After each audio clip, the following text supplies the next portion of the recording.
A man walking near a group of elephants was restrained by a small rope tied to his front leg. He was surprised that the huge elephant was not even trying to free himself by breaking the rope.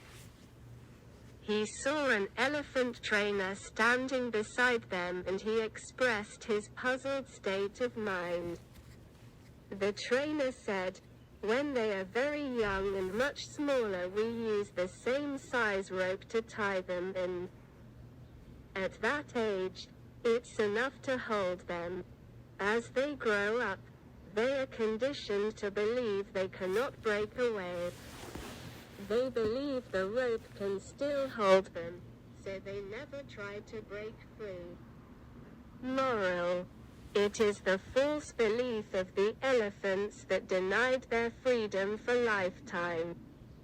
Likewise, many people are not trying to work towards success in their life just because they failed once before. So keep on trying and don't get tied up with some false beliefs of failure.